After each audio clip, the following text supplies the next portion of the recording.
Coming up on Lifestyle. I was a big guy. I always say I went from a young Jackie Gleason to an old Paul Newman. Back then, man, I wore that blue police shirt. I looked like another body of water. I needed somebody to be accountable to, and this woman has been an angel for me. She has changed my life. We talk about everything from emotional eating to emotional reaction with eating to understanding that food is fuel and not comfort. No matter what you want to change in your life, it's between your ears.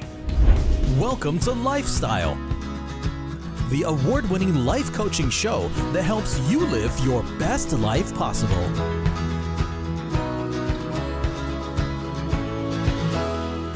Here's your host, Roy Ice. From stand-up to back-to-back hit sitcoms, Mike and Molly and Bob Hearts Abishola, today's guest has comedy in every fiber of his being. With a new lease on life, he's sharing his inspiring weight loss journey. Please help me welcome Billy Gardell. How are you, sir? How are you? Welcome. Thanks Thank for you so having me. much. Right here. Yes, sir. You look amazing. It's all right. I'm You doing feel all right. amazing? I do. I feel different. I used to be the guy that was like, get out of the way. And I'm like, did I bump you? So it's been an adjustment, but very grateful for it. I can imagine. You've made several adjustments in your career. Yeah. You started out stand-up comedy. Mm-hmm. I have to tell you, when we announced on our social media account that you were coming and we were specifically advertising this episode, one of the comments that I read was from a person that said they saw you years ago stand-up, Right. and it was one of the best stand-up routines they've ever witnessed in their life. Well, that was one person, and I appreciate that. We all need that one person, don't we? If I can make one person laugh, I'm not really good. I appreciate that. I try to convey in my act the things that connect us. Yeah. Carl Reiner once said, the more you make an audience care, the harder they'll laugh when you ask them to. Yeah. So if I can admit to you my weirdness and how I get through it and how I survive marriage and how I survive fatherhood and how I'm trying to survive health, that's something identifiable. And you know you're doing good with couples when like you hit something about marriage and they go, hey. So I try to convey those things. That's so cool. I don't think people understand how difficult it is to do stand-up comedy. It is I think the hardest job performance-wise, because like as an actor you can practice your lines, as a musician you can practice in your room. Stand-up, they take you to the top of a tall tree and they throw you and you hope you fly because there's nowhere to hide, there's nowhere to practice at. It's only that connection between you and the audience. You can't say cut, let me do another take. There's no retakes, there's not other band members to hide when you can't remember the lyrics. But that's the fun of it. Yeah. It's that live or die moment every minute that you're up on stage. So you've had such an amazing career, being able to play some characters that have really captured the heart of the viewing audience. Mike and Molly. Classic. And then Mike and Molly is both my shows that I got are based on love. Yeah. One is about two people thinking they would never find love, finding love. Yeah. And then the second show was two people from completely different cultures falling in love and realizing that no matter who you marry their family as well, and you marry their traditions as well. Yes. And how you navigate your relatives. And those are all common themes for us, I think. Yeah. And I like to gravitate towards things. There's enough bad in the world. So I like to gravitate towards things that give you a little hope. Just a little bit of hope. And a little bit of hope goes a long way. Yeah. Yeah. I've noticed quite a shift in your humor from Mike and Molly to Bob Hearts Abishola. Yeah. Especially season 5. Yeah. And sure. I've just noticed even your character is drastically different. Yeah, Mike, in your role. Yeah, Mike was more of a working class guy with a great heart who was frustrated by the nuts that were around him, but he loved them unconditionally. Yeah. Where Bob gets to be this guy who opens his heart to a Nigerian culture, a Nigerian woman, and finds that love wins no matter what. And so where they're different, they're also incredibly similar. Yeah. And like I said, what I try to do, even in my stand-up, is like we need to leave with a little hope. When I started, it was look at me, look at me, look at me, because I was trying to get attention for myself. Yeah. But as I went on in my journey, had a couple good awakenings, and I realized that I'm just here so you can forget your problems when you come in. They'll be waiting for you when you go home. But if I can give you a break from that, I think that's a noble way to be of service. I think in Bob Hearts Abishola, I've seen your character there, and it's been really impressive to me because most comedians try to insert themselves. To be the lead of a sitcom, and I've had this conversation with young comics that are on the brink too. I tell them, you're not going to be the funniest guy in the room. Yeah. If you're the center of the show, your job is to drive the story and react. So you're more of a straight man. Where Mike was a loud noise, Bob was like, we're all right. And Mike was like, what? So it was fun to play both of those, but common goals. And I've noticed that the punchlines, you know, a lot of the punchlines used to be based on your physicality. Well, yeah, you have to acknowledge, I mean, you know, I was a big guy. I always say I went from a young Jackie Gleason to an old Paul Newman. But that part of that is you have to play what's real. You have to play your struggle, and you have to play the things you have to confront. And look, you should never tease anybody. A buddy of mine always says, the truth without love is abuse. Yeah. So the reason you can get away with a joke about somebody is if there's love underneath it, and we understand that's a close relationship. If you're just saying something to be mean, that doesn't work. So there has to be some love underneath that for the joke to land. And that's where we can laugh at each other and laugh at ourselves, which is even more important. A lot of your laughs, you used to make fun of your weight. In fact, I want to put a picture up on the screen that shows basically a before and after. You see where you were before, you see where you are now. It's amazing. Over 150 pounds. Actually 173, but who's counting? Yes. Back then, man, I wore that blue police shirt. I look like another body of water. It's amazing. I still can't believe the journey that has happened, really, for me. I want to talk about that journey, and I want to talk about how you went through the process of this weight loss when we come back. Yes, sir. So don't go anywhere. We're going to meet the person who was instrumental in helping Billy achieve this incredible transformation. Absolutely.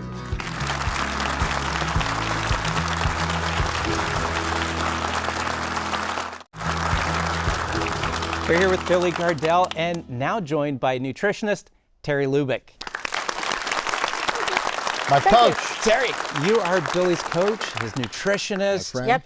Tell me, what's your philosophy, because obviously it's working. Well, I love helping people to feel their best every single day of their life, not just for right now.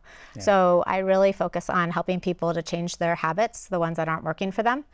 And everyone's habits are different. So my approach is very customized, and it's very tailored, and I take into account their lifestyle, their habits, their eating patterns, sleeping patterns, stress levels, and emotional relationship with food. And then that's the big one. Yeah, it's huge. There's a huge connection there. And then I create a plan and break that down into small, achievable, healthy steps. It gives you something to focus on and succeed at every single day. And those feelings of success feel so good. And those feelings of success also help replace like the negative self-talk that is often there. So when you're changing your habits into a healthy one, you actually enjoy the process. See, I already feel better. See, I feel better too.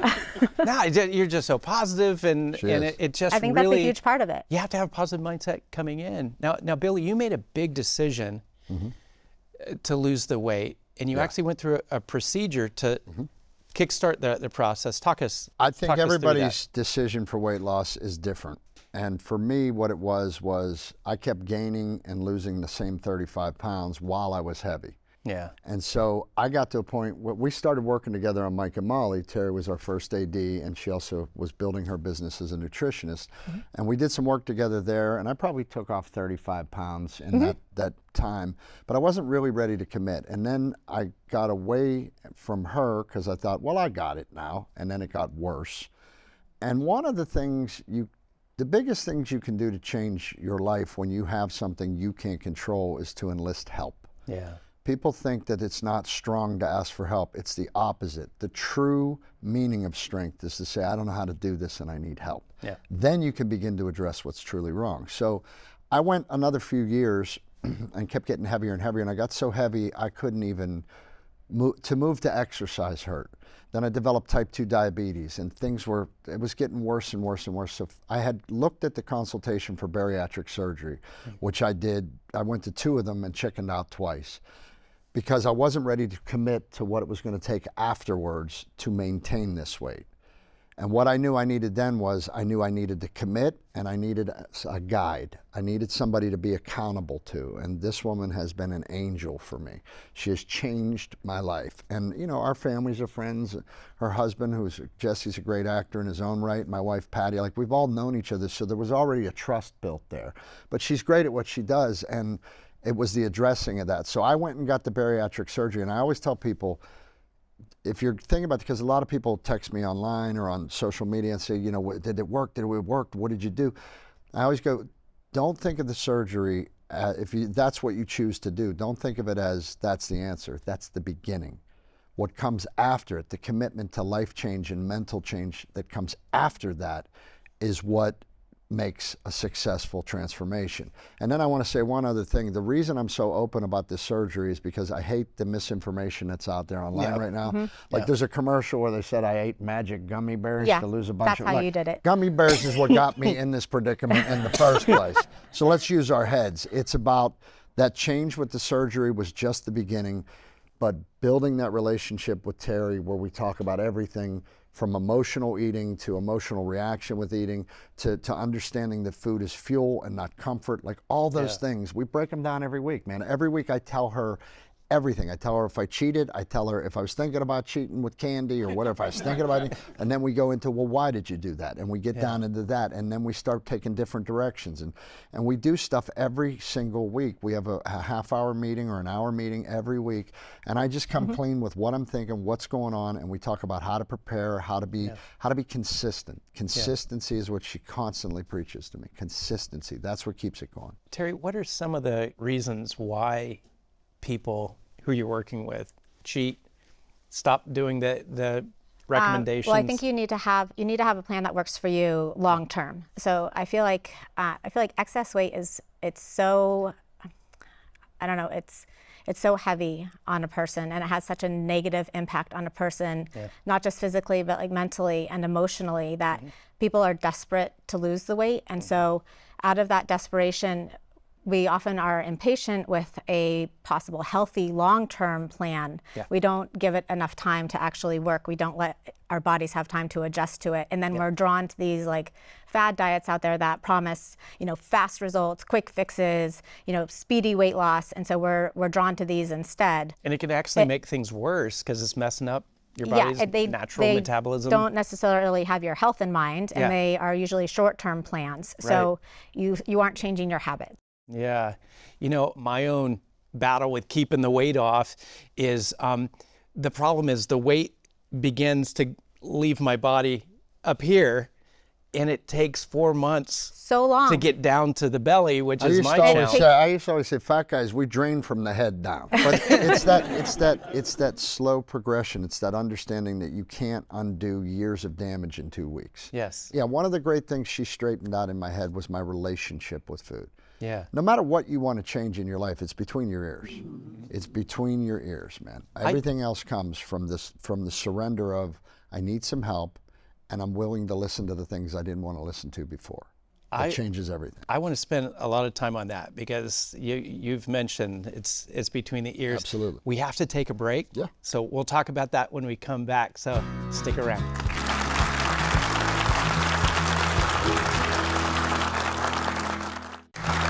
We're back with Billy Gardell and Terry Lubick. Now, Terry, Billy mentions it's this head game, this mind game. Weight loss happens between the ears. Explain this to us. Food is really everything. It's how we celebrate. It's how we make ourselves feel better. It's what we use as a reward. It's there as a social interaction. You know, we gather all around food. So we've developed these like very strong relationships with food that are usually not around healthy food. And so it's hard to kind of break that relationship and retrain the way that you see food. So I love teaching people about the power of food, because every food has a reaction in the body. Food is information. And so when you really learn about what food is actually doing for your body, it can help you to see it differently and change your habits easier. What makes your favorite food is based on the emotional experience you had when you were introduced 100. To it. Yeah. And so, Billy, you're saying this battle's between the ears. What was your battle? It absolutely is. Well, I grew up in a house, God bless them, very working class family, but the philosophy was we had a bad day, let's eat. We had a good day, let's eat. So there was no escaping it, you know. But the idea that that kind of eating was going to change my mood, my positivity, my emotions, like it blew me away. Like she's put me on different foods.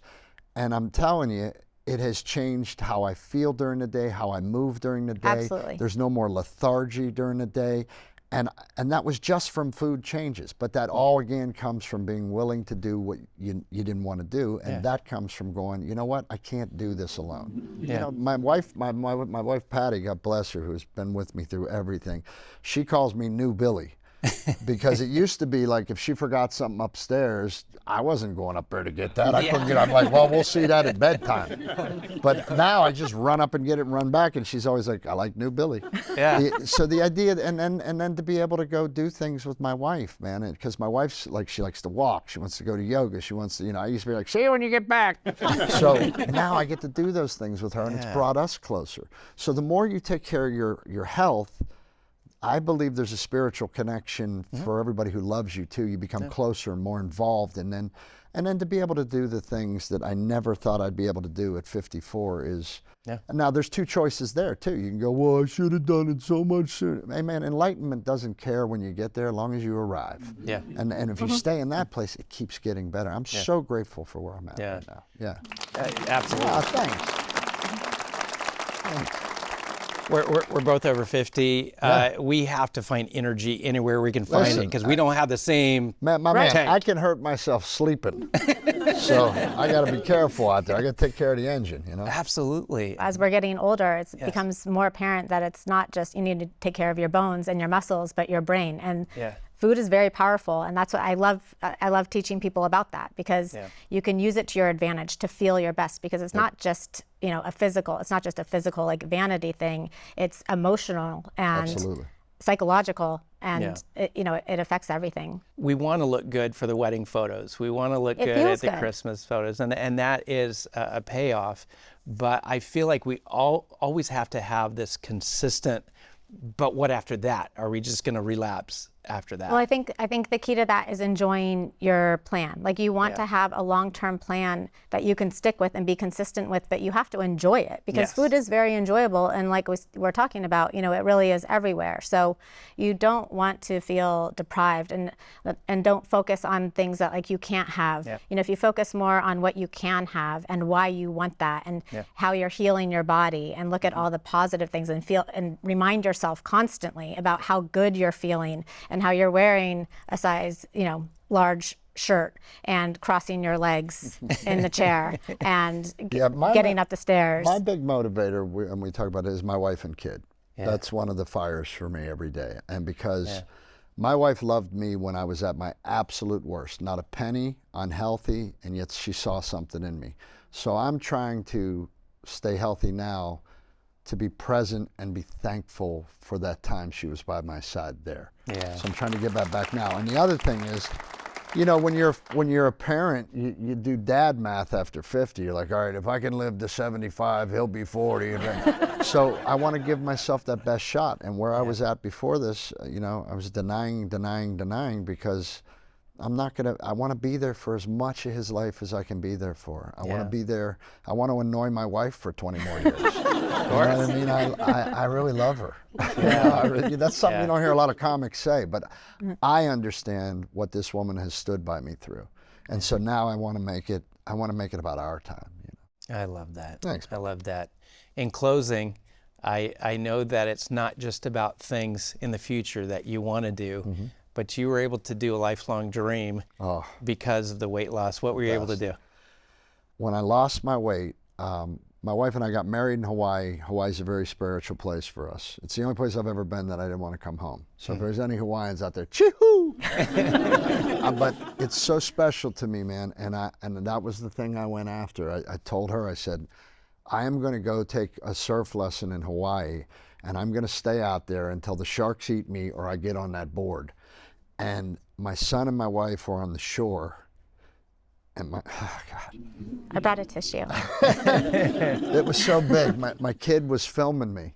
Yeah. So my son saw me make this transformation, and I was out there for 2.5 hours, but I caught 2 waves.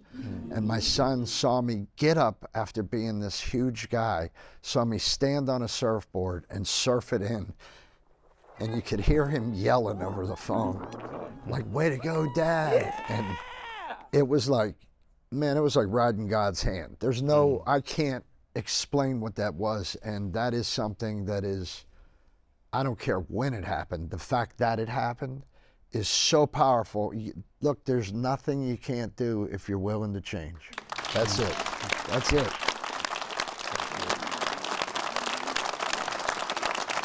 Stay with us. I have some words of encouragement that could help you during your own journey to better health. Thank you, brother.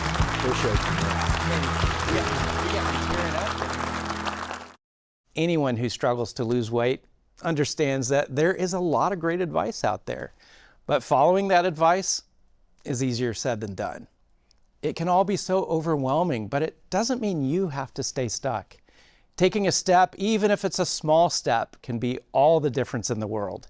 Science tells us that setting specific weight loss goals are critical for success. Additionally, the American Psychological Association found that visualizing your goals and tracking progress helps you lose the weight. So picture yourself in those pre-pandemic jeans gathering dust in your closet. No one says it's easy, but there are people just like you that have gotten unstuck and finally were able to lose the weight. Some got kick-started because of a health scare, but long-lasting motivation tends to be driven more by a focus on others. Maybe just reminding yourself you don't want to miss out on those special events with your kids might be that critical first step. I'm Roy Ice, reminding you your best life is possible, and your tomorrow can be even better than today. So let's keep growing.